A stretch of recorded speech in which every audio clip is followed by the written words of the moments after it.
आदरणीय दीदी और आदरणीय पंकज जी के वक्तव्यों के बाद, व्याख्यान के बाद मैं अपनी कुछ बातें आपके सामने रखना चाह रहा हूं, आरंभ कर रहा हूं। अभी अभी जो समाचार मुझे मिला है, दो समाचार जो हैं वो बड़े चौंकाने वाले हैं। पहला समाचार यह है कि पुतिन ने खामेनेई को सलाह दी है कि आप तुरंत इजराइल से बात करके युद्ध को समाप्त कर लीजिए, क्योंकि आपकी सरकार के पतन का खतरा है। ये पुतिन ने कहा है, अभी अभी थोड़ी देर पहले मैंने समाचार में देखा है। दूसरा समाचार यह है कि जो शासन है ईरान में वो समाप्ति की ओर है, वो ढह रहा है, उसका पतन हो रहा है। और खामेनेई ने पुतिन से अपनी शरण मांगी है, शरण स्थली रूस। जैसे सीरिया का राष्ट्रपति असद भाग के गया था, रूस में रह रहा था और अभी भी रह रहा है। ये दो अभी अभी के समाचार हैं जो हमें बताते हैं कि जो ईरान का शासक है उसको कितना प्रचंड प्रहार का सामना करना पड़ा है। दो तीन उदाहरणों से मैं अपनी बात को स्पष्ट करना चाहूंगा। कहते हैं कि इजराइल ने लगभग 200 लड़ाकू जहाज ईरान के वायुमंडल में, उसके आकाश में उड़ा दिए और वो मंडराते रहे और अपना काम करते रहे। अब आप देखिए कि ईरान की जो एयर डिफेंस प्रणाली है वो कितनी दुर्बल, कितनी नाकारा है कि वो कुछ नहीं कर पाया। ईरान कुछ नहीं कर पाया।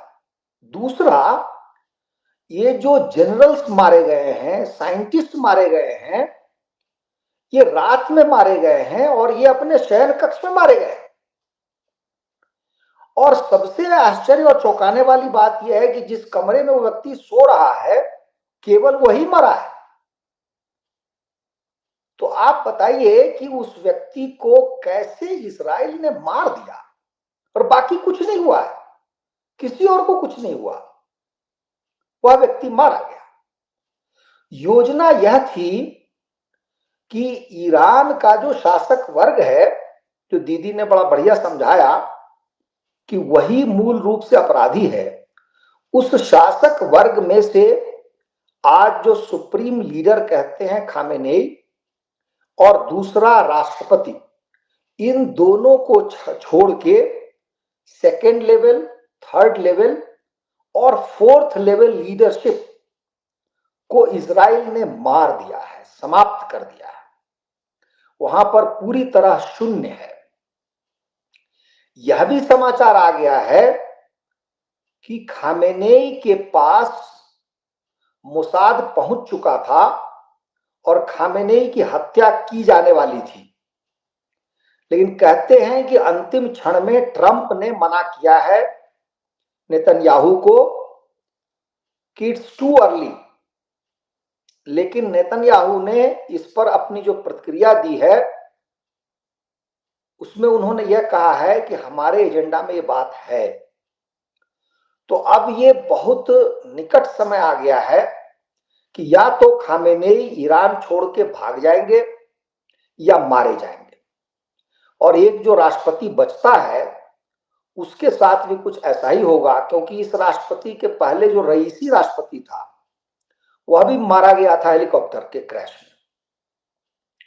इस प्रकार से ईरान की स्थिति ऐसी है। और यह बड़ी अचंभे की बात है कि मुसलमानों ने आज तक, मुसलमानों का कोई देश पिछले 100-150 साल में किसी भी युद्ध में विजय प्राप्त नहीं की है, कैसा भी युद्ध हो।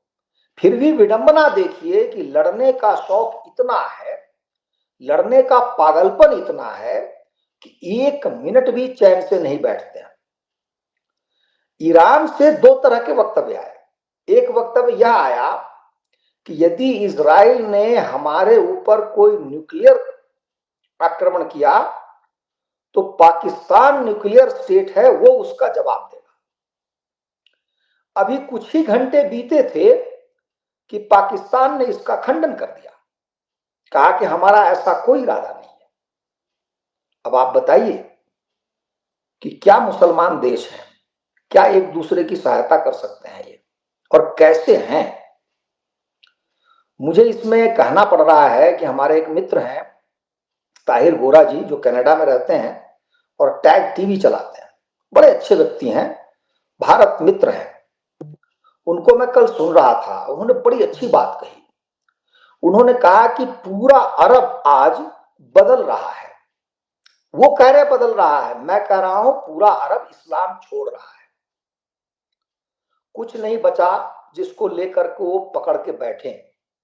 सऊदी अरब हो या संयुक्त राज्य ये हो, अमीरात हो या और भी देश हो, उनको पहली बार समृद्धि का स्वाद मिल गया है। वो 1970 के दशक से पहले के जीवन की कल्पना से ही उनकी आत्मा कांप जाती है, उनके फेफड़े दहल जाते हैं, क्योंकि ऊंट पर चलना पड़ेगा, भोजन मिलेगा नहीं, पानी होगा नहीं, वस्त्र होगा नहीं। इसलिए वो हर प्रकार का समझौता कर रहे हैं और इस्लाम से उतनी दूरी बना रहे हैं जितनी दूरी की हम और आप कल्पना नहीं कर सकते थे कुछ वर्ष पूर्व तक। अब इस बीच में जो जिहादी तत्व बचे हैं, जिनका राज्य जिहादी है और जो केवल और केवल आतंकियों को पालते और संसार भर में आतंकियों से उपद्रव करवाते हैं और विश्व शांति के लिए खतरा है, वो दो ही बचे हैं, एक है पाकिस्तान और एक है ईरान। तो ईरान तो शासक वर्ग इसका समाप्त होने वाला है, और ईरान के जो लोग हैं, क्योंकि मेरा जितना अध्ययन है ईरान पर, ईरान एक ऐसा देश है, उसको एक आंकड़े से आप समझिए कि लगभग 9-10 करोड़ उसकी जनसंख्या होगी, उसका 10%, अर्थात यदि 10 करोड़ लोग हैं तो 1 करोड़ लोग देश छोड़ के बाहर रह रहे हैं। ये इतनी बड़ी संख्या है, और ये 1 करोड़ कौन है? जो सबसे बड़े एलीट हैं, सर्वाधिक शिक्षित हैं, वो आज सारे यूरोप के देशों में, अमेरिका आदि में विराजमान है। और यह संख्या कितनी बड़ी है, कल्पना कीजिए कि भारत में यदि 150 करोड़ लोग रहते हैं तो 10% का मतलब होगा 15 करोड़ भारतीय। आज तक के सारे आंकड़े बताते हैं कि जो भारतीय भारत से बाहर हैं, उनकी संख्या 2-2.5 या अधिकतम 3 करोड़ से नीचे ही है। तो इस प्रकार समझिए ईरान में क्या उत्पीड़न हुआ है वहां के लोगों का। दीदी जो बात कह रही थी ईरान और इराक के युद्ध में, उसमें आप देखिए 1980 में यह युद्ध आरंभ हुआ, लंबे समय तक चला। 14 साल 15 साल के बच्चों को, लड़कों को खोमैनी ने युद्ध की सीमा पर भेज दिया और वो मारे गए। 30-40 हजार ऐसे वहां के नौकरशाह थे जिनकी गर्दन काट दी गई, फांसी की सजा दे दी गई, उनको मार दिया गया, उनका संहार किया गया तुरंत उस इस्लामी उपद्रव के बाद। ईरान की एक और विडंबना है कि मुसलमान के जितने देश दुनिया में हैं, उनसे ईरान दो अर्थों में भिन्न है। एक यह है कि उसमें प्रति महिला जो जन्मदर होती है बच्चों की, वो बहुत ही कम है। दूसरा यह है कि ईरान के लोग बहुत शिक्षित हैं, विश्वविद्यालयों के पढ़े हुए हैं। अधिकतम लोग वहां पे आपको ग्रेजुएट मिलेंगे, पुरुष और महिला। आप समझिए उनका जो स्तर है, बौद्धिक स्तर, वो अच्छा खासा है। और ऐसे लोगों का इनको इतना मारा पीटा गया, ऐसा भीषण अत्याचार किया गया उनके साथ कि मैं प्रत्यक्ष गवाह हूं, साक्षी हूं इस बात का कि जब मैं दिल्ली में 1985 में पहुंचा तो अभी 4-5-6 साल ही हुए थे खोमैनी को आए हुए। तो ईरान के भागे हुए लोग दिल्ली के कनॉट प्लेस में सड़क के किनारे बैठते थे, भीख मांगते थे और कागज पर लिख लिख करके चिल्लाते थे, खोमैनी खून छाया, खोमैनी खून छाया। तब मैं जान ही नहीं पाता था कि ये खोमैनी कौन है और कैसे वो खून छा रहा है। ये ईरानी लोग दिल्ली में बैठ करके छाती पीट के चिल्लाते थे। ये रक्त पिपासु, ये नर पिशाच जो वहां का शासक वर्ग है, उसकी जितनी जल्दी समाप्ति हो उतना अच्छा है विश्व शांति के लिए, इसमें कोई दो मत नहीं है। और ये जो मुसलमान मुसलमान करते हैं, इनका कोई अर्थ नहीं है। आज ईरान शिया देश है, उसको कोई सुन्नी देश अपनाना नहीं चाहता। यहां तक कि पाकिस्तान की भी यही समस्या है। पाकिस्तान सुन्नी बहुल देश है, ईरान शिया बहुल देश है। और सुन्नियों और शियाओं की क्या आपस में बनती है, उसकी कथा यह है कि सुन्नी शिया को काफिर मानता है और शिया पर बदले में सुन्नी को काफिर मानता है। दोनों एक दूसरे की मस्जिद में नहीं जा सकते, दोनों की नमाज पढ़ने का ढंग अलग है, बाकी चीजें भी दोनों की अलग है, हदीसें अलग हैं, दोनों की व्यवस्थाएं अलग हैं, दोनों की न्याय व्यवस्था अलग है। ये कैसा इस्लाम है देवता ही जानता है। तो इसमें हमें ध्यान में रखना होगा कि ईरान का आज भी 56 इस्लामी देश दुनिया में कहने को है, लेकिन किसी देश ने अस्त्र शस्त्र के रूप में, युद्ध सामग्री के रूप में, प्रत्यक्ष या अप्रत्यक्ष रूप से ईरान की सहायता नहीं की है। बगल में पाकिस्तान है और एक अभी समाचार पूरे जोर शोर से वायरल हो रहा है, वो 2011 का नेतन्याहू का वक्तव्य है। नेतन्याहू ने यह कहा था कि ईरान एक इस्लामी रेडिकल देश है जो कुछ भी कर सकता है अपना बम लेकर के, अगर एटम बम बना लेगा तो हम तो पहले उसको समाप्त करेंगे या उसके एटम बम के कार्यक्रम को समाप्त करेंगे। और दूसरे नंबर पे हमारी दृष्टि में पाकिस्तान है। पाकिस्तान में इस समाचार को लेकर हड़कंप मचा हुआ है और आज एक घटना घटी है कि एक मशाद नाम की जगह है जो इजराइल से 2300 किलोमीटर दूर ईरान में है, और ईरान में वहां पर है जो सीमा पाकिस्तान से लगती है, और वहां पर बमबारी हुई है इजराइल के द्वारा और भयंकर बमबारी हुई है।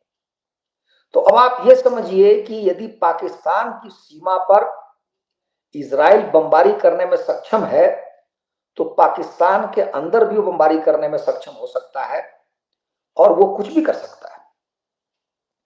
तो हमें याद रखना चाहिए कि ईरान वह देश है जिसका शासक वर्ग विगत 35-40 वर्षों से, जब से इस्लामी उपद्रव हुआ है 1979 से, उस समय से लेकर के अपने आसपास के सारे देशों का जीना दूभर किया हुआ है। इराक में जीना दूभर किया हुआ है, सीरिया में किया हुआ है, लेबनान में किया हुआ है, और फिलिस्तीनियों में जो एक उसका हिस्सा था जो टू नेशन थियरी को मान गया था और वो स्वीकार करके जीवन जीना चाहता था, उसके बीच से ईरान ने ही मोसाद को पनपाया, पाला पोसा और खड़ा किया। ईरान नहीं होता तो मोसाद भी नहीं होता, क्योंकि मोसाद और ईरान का एक ही लक्ष्य है कि धरती पर से इजराइल के धरती का जो नक्शा है, मानचित्र है, उस पर से इजराइल को मिटा दिया जाए। इसके बाद नंबर आया यमन का। इतने सारे देशों में आतंक को फैलाने का काम केवल और केवल ईरान ने किया है। मुझे याद आती है घटना 1991 की, जब खुमैनी जिंदा था, और खुमैनी शायद संसार का पहला राष्ट्राध्यक्ष होगा जिसने आतंकी घोषणा की थी सलमान रुश्दी के विरुद्ध। और इस पर बहुत बड़े बड़े बौद्धिक हैं संसार में फैले हुए, उन लोगों ने इसका विवरण दिया है। यह पहला व्यक्ति था एक राज्य के रूप में, एक शासक के रूप में, कि उसने घोषणा की थी कि हम इतने मिलियन डॉलर देंगे यदि कोई सलमान रुश्दी की गर्दन काट के ले आएगा। और आज तक देखिए 91 से लेकर यहां तक कि 33-34 वर्ष हो गए, वो बेचारे सलमान रुश्दी मारे मारे फिर रहे हैं, और उनकी यदा कदा पिटाई भी होती है, चाहे वो अमेरिका में रहे, कनाडा में रहे, कहीं भी रहे। वह व्यक्ति भारतीय है मूल रूप से, भारत नहीं आ सकते, कहीं और नहीं जा सकते, और इसी इसी घोषणा के बाद आतंक जो है चहुदिशा में चारों ओर फैलना आरंभ हुआ है। तो आतंकवाद का एक प्रकार से ईरान उसी प्रकार से जनक है जैसे हमारे पड़ोस में पाकिस्तान जनक है। और ये जो दोनों सत्ताएं हैं, शासक वर्ग है, इनको जितनी जल्दी मिटा दिया जाए, समाप्त कर दिया जाए, उतना अच्छा होगा। आदरणीय पंकज जी ने बहुत अच्छी बात कही है कि हमारे भारतीयों में बड़ी चिंता भी है कि अरे ईरान में यदि सत्ता बदल जाएगी तो वो अमेरिका का पिट्ठू कोई बढ़ बैठेगा, पता नहीं भारत के साथ क्या होगा नहीं होगा। तो हमें याद रखना चाहिए कि भारत आज अपने आप में बहुत बलशाली और बहुत ही तेज गति से आगे बढ़ता हुआ देश है। हमारे दर्शकों को आश्चर्य मिश्रित हर्ष होगा कि अंडमान निकोबार में हमें इतना बड़ा तेल का कुआं मिल गया है जिसके विषय में कहा जाता है कि भारत की अर्थव्यवस्था को $20 ट्रिलियन तक पहुंचाने में उसकी मदद होगी। और वहां पर तेल निकलना आरंभ हो गया है। तो भारत को एक बहुत बड़ी निधि मिल गई है। और भी अन्य कारण हैं जिनसे भारत आगे बढ़ रहा है, बढ़ता जा रहा है। तो ऐसे में हर देश चाहेगा भारत से जुड़ना। और हमें यह भी नहीं भूलना चाहिए कि ईरान ने समय समय पर कोई ऐसा नहीं है कि हमारे साथ मित्रवत व्यवहार किया है। उसका व्यवहार मित्रवत नहीं रहा है। उसका व्यवहार बहुत ही कहिए कि सशंकित आशंकित रहा है। हाँ, बिजनेस के रूप में थोड़ा बहुत हमारे उसके बीच में संबंध रहा है, आज भी है। और एक जो पोर्ट है जो भारत बना रहा है चाबार का, वो हमारे लिए बहुत ही महत्वपूर्ण है, क्योंकि उससे अफगानिस्तान और आगे के जो देश हैं उनके जुड़ने की भी संभावना है। तो ये कल भी होगा और कोई आवश्यक नहीं कि जो दूसरा शासक वर्ग आएगा वो भारत विरोधी होगा। क्यों होगा? भारत विरोधी होगा तो अपने पैर पे कुल्हाड़ी मारेगा। तो इसलिए हमें इन सब आशंकाओं को दूर करना चाहिए। इन आशंकाओं में कोई दम नहीं है। ईरान न केवल अपने देश के लोगों के लिए खतरा है, उसका जो शासक है, वरन संसार की शांति के लिए भी सदैव खतरा है। उससे किसी का भला नहीं हुआ है। इसलिए अवश्यंभावी है कि उसको जाना चाहिए। और इजराइल जो कर रहा है, मैं मानता हूं कि विश्व शांति में विश्वास करने वाले सभी लोगों को, सभी प्राणियों को इजराइल के इस कदम का स्वागत करना चाहिए, उसका साथ देना चाहिए और सुखपूर्वक संसार जिए, ऐसी कामना करनी चाहिए।